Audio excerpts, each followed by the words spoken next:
kita berada di lokasi yang kapalnya terhanyut dan dekat di atas bumbung rumah. Kapal ni belum pernah digunakan. Dia repair, belum pernah ke laut, tapi tiba-tiba datang sini dah dapat menyelamatkan nyawa orang-orang. Dalam 50 orang lebih lah diselamatkan. Apa kata kita dengarkan cerita daripada dua orang penduduk sini, Nilawati dan Wak Kolok. Wak Kolok nama timbangannya. Wak Kolok yang mana dia buat dodol. Assalamualaikum warahmatullahi wabarakatuh. Selamat datang puan-puan, tuan-tuan semua ke sini. Nama saya Nilawati. Saya saat itu pun mangsa tsunami yang tersangkut di pokok kelapa. Jadi kita cerita dulu macam mana kapal ini bisa sangkut di rumah Puan Abbasiyah. Jadi yang punya rumah ini namanya Puan Abbasiyah, suaminya Haji Misbah. Jadi mereka semua selamat. Jadi selamat, naiklah ke kapal ini. Sedangkan suaminya saat itu berada dekat Medan. Beliau tak melihatlah kejadian ini karena tugas dekat Medan. Jadi pagi-pagi hari Ahad tanggal 26 Desember 2004, itu pagi-pagi yang sangat cerah. Itu pagi-pagi itu terjadi gempa dulu. Gempa yang berkekuatan 9,3 skala Richter. Itu goncangannya Masya Allah luar biasa. Begitu macam kita menampi beras, begitulah goncangannya. Mungkin seperti kita seolah-olah kita sebagai beras, begitulah waktu ditampi. Melantung ya. Jadi selepas kira-kira 8 menit itu kami pikir sudah aman. Kira-kira sekitar 20 menit itu air sungai ini surut. Sungai ini kering, surut ke laut.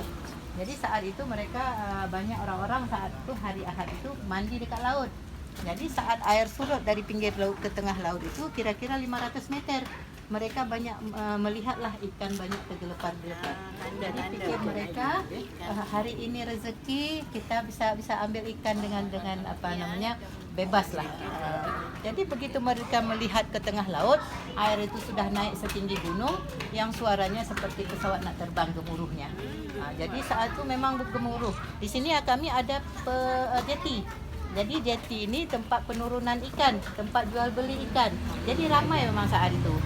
Jadi begitu mereka melihat air laut naik, mereka lari air laut naik katanya.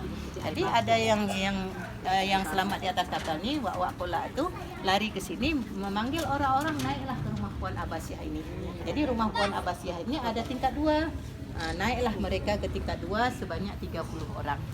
Jadi saat itu dalam hitungan detik air ke tingkat 2 itu separas leher mereka. Jadi Puan Abbasiyah cakap hari ini mungkin hari terakhir kita. Jadi kita saling memaafkan, bila ada kesilapan kesalahan kita sama-sama kita maafkan. Jadi ada pekerja Puan Abbasiyah ini naik ke atas bumbung, buka zinc naik ke atas bumbung. Rencana mungkin yang 30 orang tu mau dinaikkan ke atas yang paling tinggi. Jadi dilihatlah kapal ini.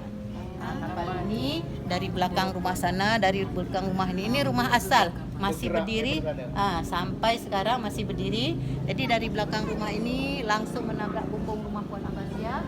Katanya kapal sudah sampai ke sana berpusing-pusing. Saat gelombang itu surut nyangkut lagi di sini. Jadi nanti posisi dia jalan sama dia patah balik macam itulah. Begitu kapal ini sangkut, mereka yang 30 orang di atas tingkat 2 dipanggil sama pekerja Puan Abbasiyah yang di atas bumbung.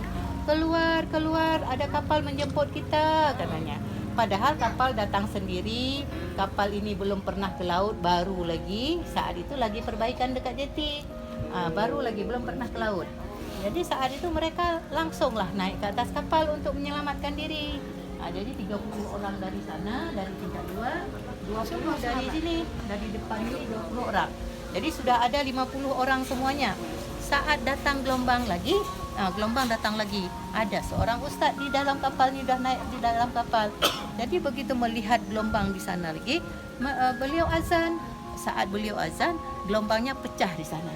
Seandainya tak pecah, mungkin mereka yang di dalam kapal ini tenggelam lagi. Jadi begitu pecah, gelombang itu mengalir. Saat itu surut lagi airnya. Jadi mereka bantu lagi 9 orang lagi naik ke atas kapal ini. selamatlah di atas kapal ini 59 orang semuanya. Jadi Dan yang 9 orang tu mari macam mana sebab air dah ada banyak. sampai kapal ini saat dia hanyut, dia dibawa sama air ke sana. Hanyut ya, dia hanyut. Dia tolong orang ni, tolonglah naik ke kapal. Jadi 9 orang ditarik lagi ke kapal. Itulah mungkin saat itu bisa dibantu 9 orang lagi naik ke kapal. Jadi selamatlah di atas kapal ini 59 orang semuanya, termasuklah Puan Abbasiyah, 4 orang anaknya selamat semua.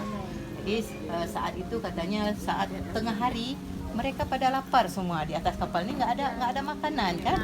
Jadi ada satu keajaiban katanya, mengalirlah saat air hanyut, air surut, hanyutlah satu tandan kelapa muda dekat kapal ini. Jadi mereka ambil kelapa muda 7 biji itu, mereka ambil. Jadi di atas ni kan ada alat-alat tukang macam parang, kapak kan. Jadi diambil, dibelahlah kelapa muda itu yang 7 biji itu, dibagilah mereka sikit seorang untuk penumpang lapar mereka saat itu. Jadi kira-kira jam 5 petang mereka baru bisa turun, baru bisa mencari tempat yang lebih aman. Jadi saat mereka turun, udah surut, udah surut sudah 1 hari aja. Jadi saat itu mereka melihat banyak-banyak mayat bergelempangan semua. Ada yang tak ada kepala lagi, tak ada kaki, macam itulah karena kena benda tajam. Jadi kampung kami ini macam Puan kampung di mana masa tu? Masa saya 59 orang tu. Saya bukan di sini. Ya? Saya sangkut pokok kelapa. Pokok kelapa tu Ya nanti kasih cerita sikit ya. Jadi itulah sekarang Puan Abbasiyah sudah pindah ke tempat lain. Sudah beli rumah lain, ini tempat ini Masih dibeli kerajaan. dibeli. Masih hidup semua, masih hidup. Nah, ini sudah dibeli kerajaan, dijadikan museum. Jadi inilah mungkin kisah kapal ini yang menyelamatkan 59 orang.